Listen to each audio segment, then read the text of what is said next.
welcome back to Caridwen Cottage Diary. Today we thought we would give you a downstairs cottage tour. We have done a kitchen cottage tour before, but not in the evening when the lamps are on, so that's quite cosy. And also we're going to do it in conjunction with showing you the living room, which you sort of see little glimpses of, but you've never actually seen a tour before because we've been waiting for some DIY projects to be finished. So yeah, back to the kitchen. I don't think anything's actually changed in here.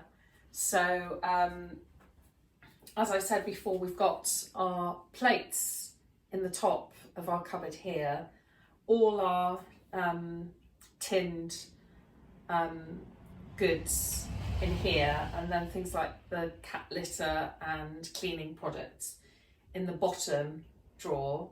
We've got our washing machine behind the curtain here, and then to make a place feel very old-fashioned and cottagey, obviously open shelving is the way to go. So this kitchen was actually very, very inexpensive, because obviously I haven't paid for a fitted kitchen, which for me is more attractive and more in keeping with the rustic, old-fashioned look, but is also considerably cheaper.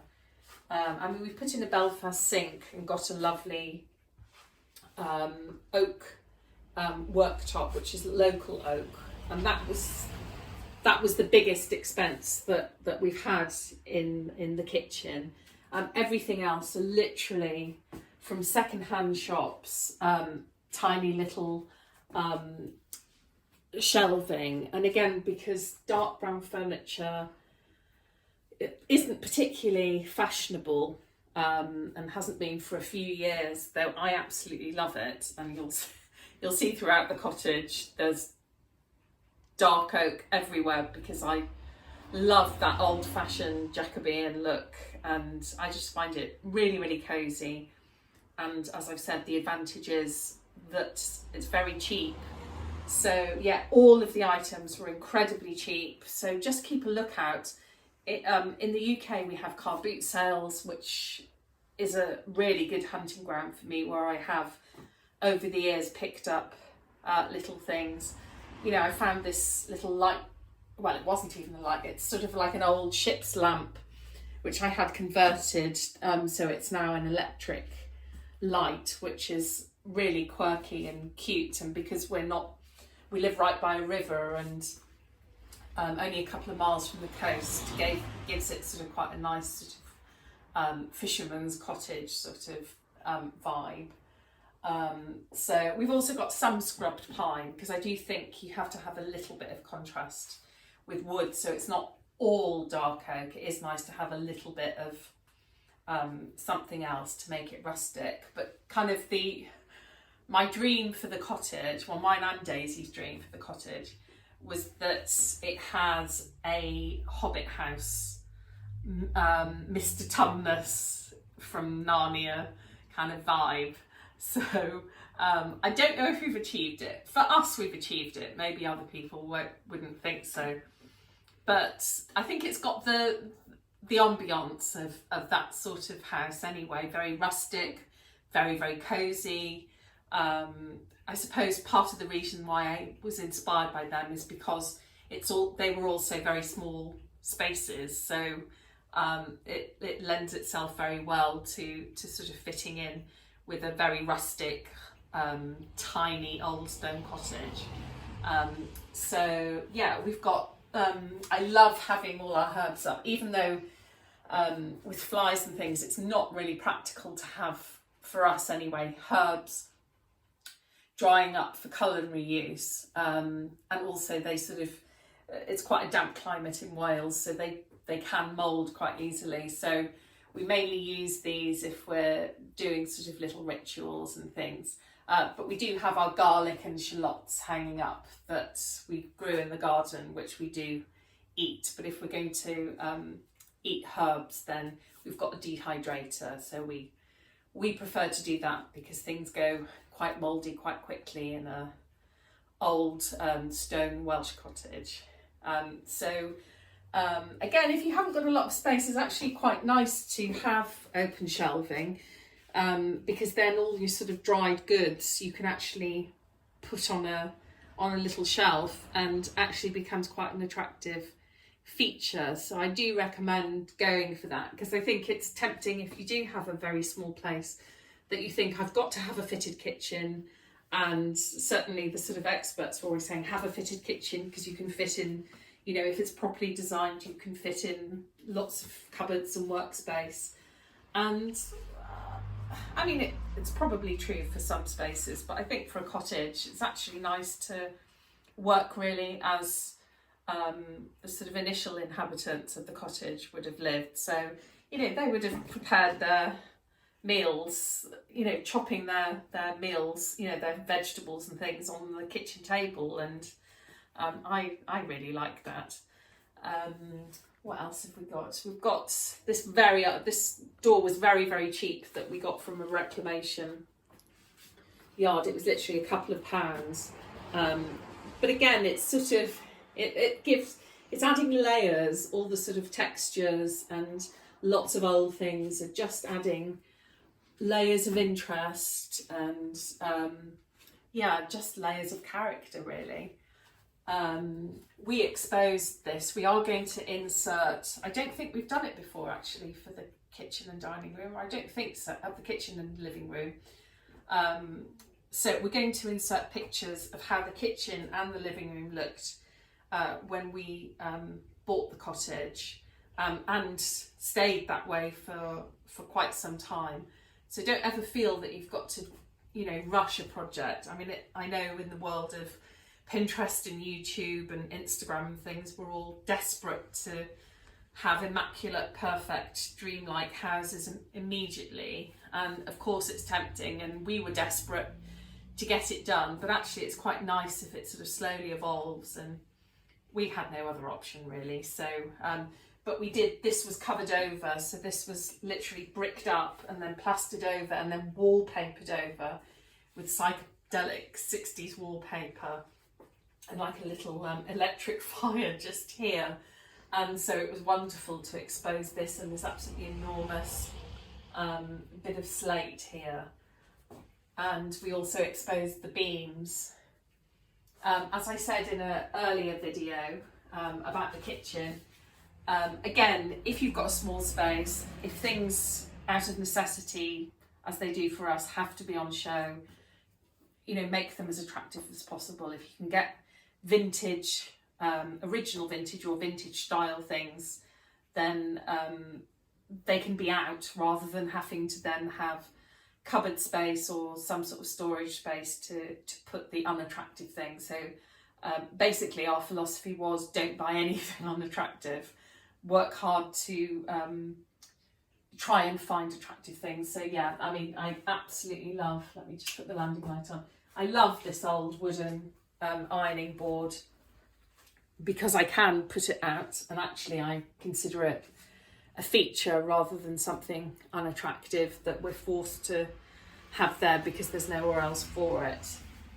I think we'll go through to the living room. We'll also put some sort of slower shots and close-up shots of sort of little vignettes of the little shelving and things, so you get an idea of how the space works. Going through into the living area, you may think this is a tiny cottage, and it is, but believe it or not, this was actually 2 cottages, not when we bought it, but in the Victorian era. The kitchen area was 1 cottage and the living area was another cottage. So yeah, that really was tiny living. Yeah, and you can actually see the lintel here from where the other front door was. So yeah, so this is the living room. You've never really seen an awful lot of this, but we thought autumn was the ideal time to unveil it for you, because it's such a cosy time, and I think this cottage really comes into its own in the autumn and winter. It is just so cosy. So we deliberately exposed all of the stonework on this wall and exposed the beams here, because again, like the kitchen, when we bought the cottage, this was just all completely plastered. All the original features had been covered up in the wisdom of the 60s and 70s. So we realised there was an ingle fireplace in the living room, so we knocked through that, took off all the plaster and the wallpaper, knocked through and put a wood burner in and a slate hearth, which I hope you'll agree makes it super cosy, particularly when we insert the photographs of what the living room looked like when we first got the cottage, where it wasn't cosy at all. It wasn't even comfortable. One thing that I wanted to show you, which we, let me just move our pumpkins, which we put in a few years ago, and I've saved, since we bought the cottage nearly 7 years ago, I've saved for these, and I hope you like them, are these shutters. So I was adamant that I didn't want curtains, because obviously, as you know, we'd have to have a curtain pole here ruining the beam, and then the curtains would sort of come here. Since it's so tiny, they would have taken up a large amount of the wall space, and I love seeing the rustic stone wall. And in addition, I just think shutters are so cosy, so characterful and so old-fashioned. And again, I think a Hobbit house would have shutters, wouldn't it? Don't you think? So we had these made by a local carpenter, and they're just made in pine, from new pine. Daisy, could you just come in a bit closer so we can, I don't know if you'll be able to catch the detail, but basically what we did, because it was new pine and they looked, in fact for about a year or so, we kept them just as, sorry about that, a bus has just gone past, we kept them as just new pine because we were umming and ahhing about, should we paint them, should we sort of keep them sort of pine looking, and I was never sort of quite sure. And then one day I just said, do you know what, I think they just need to be very old Jacobean oak colour, but if we'd just put the stain straight on, it would have still looked like new wood, just new stained wood. So what we did was, I don't know, Daisy, have you managed to pick up any of the detail? We basically knocked the hammer against it, we knocked chains on it, we put little sort of nail, hammered little nails, and then took them out so it looked like, you know, woodworm marks that you can get. So it looks bashed. So basically it looks like, even if it doesn't necessarily look like it's original to the cottage, I mean, maybe it does, I don't know, but it looks like we've used old reclaimed wood from something and then made shutters. So I'm absolutely thrilled with it. And because again, there isn't a lot of room, we couldn't have it opening against the wall because it would stick out into the room. So I've had these hinges put on so that we can very neatly fold it back into the recess of the window. And I also love, we bought these little cast iron latches here, which again we just bolt.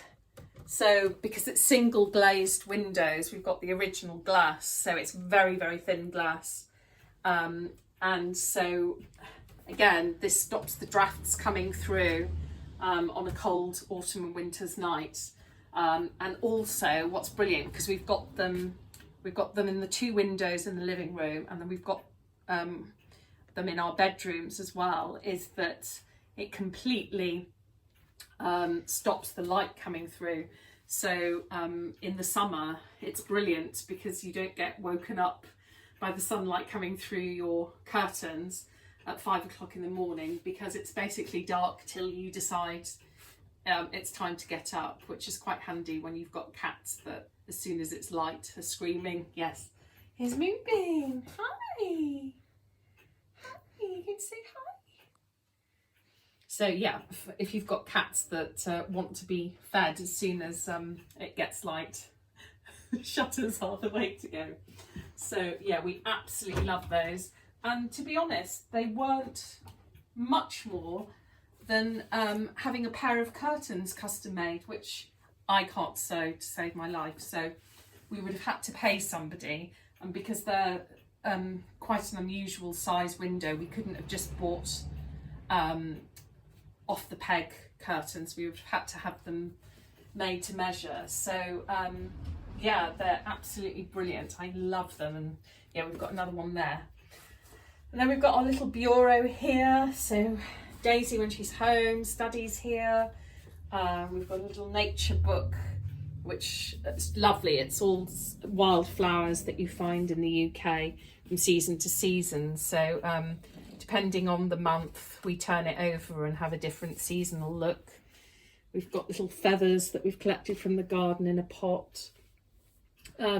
Just everything cosy. And again, I think it looks like somewhere that Bilbo Baggins or someone would have sat and with his quill and written. And then behind Daisy, we've got our lovely, this is a very old Georgian elm rocking chair, which I just love. It's so comfy and really cosy.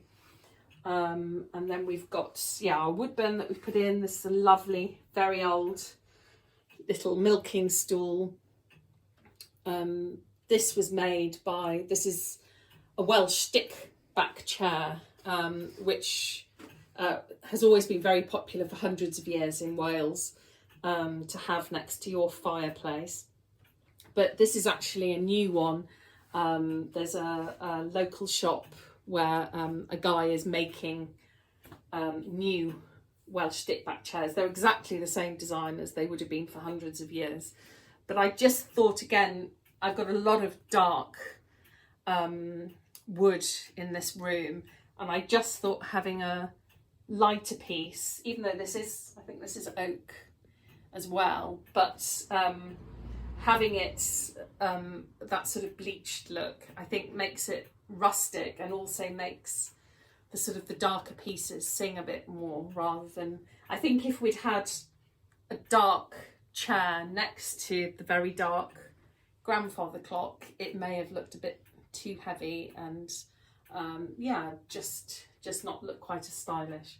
So we love it. I mean, it's so rustic, and it's obviously not everybody's taste, but if you like cosy and you like vintage and you like something that looks sort of magical, we didn't want it to look film set like at all, and I hope we haven't gone too far and made it like that, but we did want it to almost look like somewhere that you'd, you know, that, yeah, that a sort of book would be set or something like that.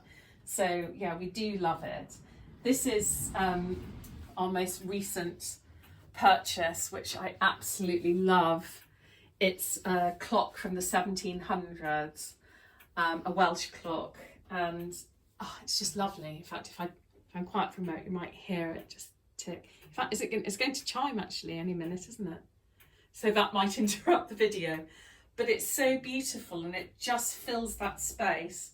And the guy, when he delivered it, just said he's never sort of delivered a clock to a space, to a home that was so suited to the clock he was bringing. Yeah, I mean, it's just because if I just show you for reference, I mean, I'm very small. I'm like 5'3", 5'4", and I can touch the ceiling. So we had to get, we've searched for a long time for a clock that was sort of rustic enough and old enough and essentially short enough that it could fit inside the cottage. And then we've got our dresser, which I absolutely love.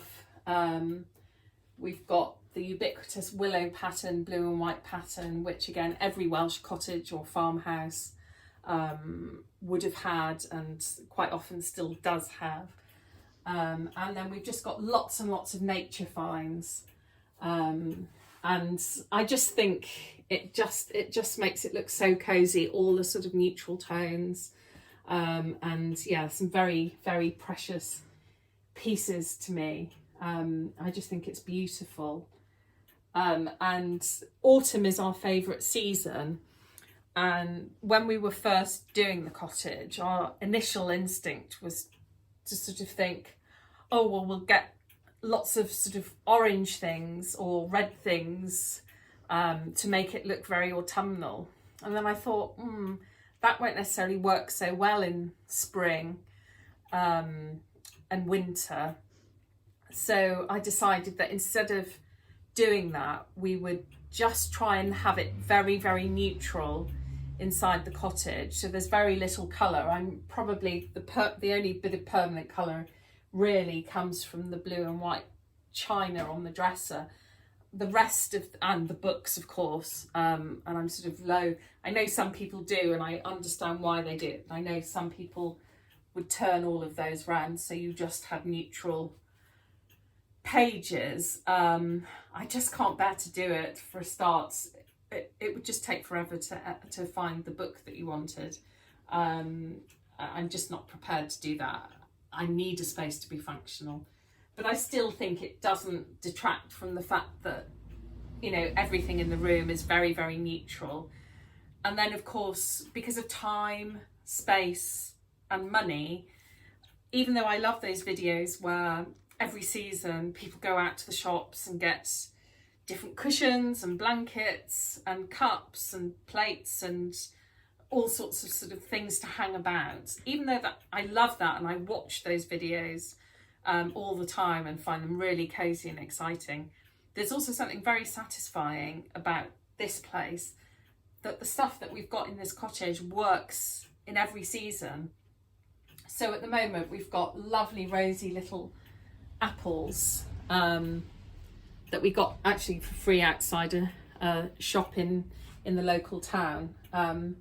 We've got pumpkins that I grew on the windowsill, and we just keep it very, very simple. So this is essentially our autumn look, and I do think it's got a naturally quite autumnal look with all the browns and beiges, the stone, the wood, the slate, the beams, the fire. It naturally says, I think, cozy autumn. So basically, yeah, the only thing that we end up adding to the cottage seasonally, and living seasonally is very important, and decorating seasonally is very important to us.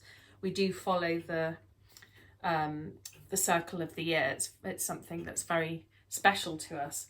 But yeah, as I say, for autumn, all we do, sometimes we occasionally hang dried leaves, don't we, Daisy, from the windows, which looks quite nice with the sun lit through.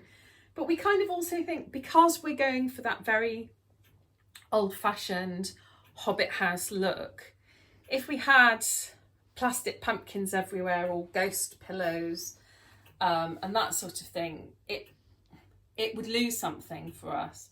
So basically in fact I should show cups and things just to show that it's all very neutral, so it goes with every season. So yeah, all we do is swap out natural things, most of which, in fact, they're always usually free, aren't they, Daisy? They're either from the garden or just, we've got lots of community growing spaces where there's lots of abundance and free stuff. So yeah, autumn is literally just well, these are for the autumn equinox, which we're celebrating tomorrow, the apples here. And then, yeah, as I say, pumpkins and things which we might have dotted about.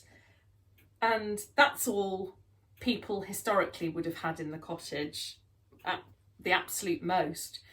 So it feels quite good and satisfying to not spend a lot of money and to make a space work for every season, and not to have masses of bedding and cushions and plates and cups that we've then got to find somewhere to store. Of course, if you want to do that, that's fine. If you've got the space and the money, why not? But yeah, I'm just showing you that there is another way, and it can be just as cozy. So I deliberated for years, didn't I, Daisy, about what cushions and blankets we should get. So this is a original antique Welsh blanket It wasn't massively cheap, because they're not, but what it is something that I will always use and will go with every season. The same goes for the cushions. They're very, very neutral. So if you can imagine, in the winter and Christmas time, everywhere is festooned with ivy and we have the Christmas tree. Nothing that we've got in the room would jar with that. Everything would immediately lend itself also to a cosy Christmas. Same for sort of early, late winter, early spring, having pots of hydrangeas or daffodils or crocus or snowdrops and things in here immediately. I don't need suddenly a different scheme. Just having those natural things instantly says it is now that time of year. For the spring equinox or Easter, we bring in branches of pussy willow, and so they open up really beautifully. We've got some replica birds' eggs that we bought years ago, which we just hang from that. And again, it's lovely and rustic and just fits in beautifully with the decor. And again, in the summer, obviously, you know, we just have rustic vases full of wildflowers or garden flowers. So yeah, you really don't have to spend a lot of money making a place look seasonal. I don't know, is there anything else in here that we need to talk about? Shall I just I'll quickly show you the cups that we've got, because again, I mean, I'm a sucker. I do love mugs and things, and I am sometimes a bit envious. Sorry about that, we ran out of storage. I'm going to very, very quickly show you. So this is just an example of most of the tableware we've got.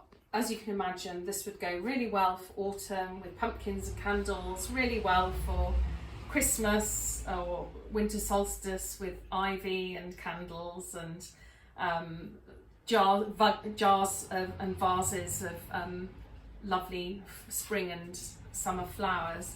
And then these are our mugs that we've got as well, which again, so cozy, but can, you know, they work for every season. You know, they're lovely and they're neutral. You know, if we have these on a table with summer flowers, don't sort of clash or anything.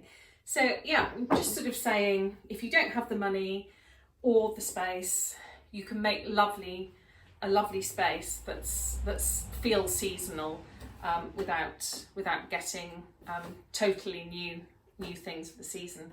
Anyway, I'm waffling. I really hope you enjoyed that. If you like it, please like and subscribe. It really does help us and encourages us to make more videos, because we know that people are enjoying them. Anyway, it was lovely to have you in our home. Bye for now.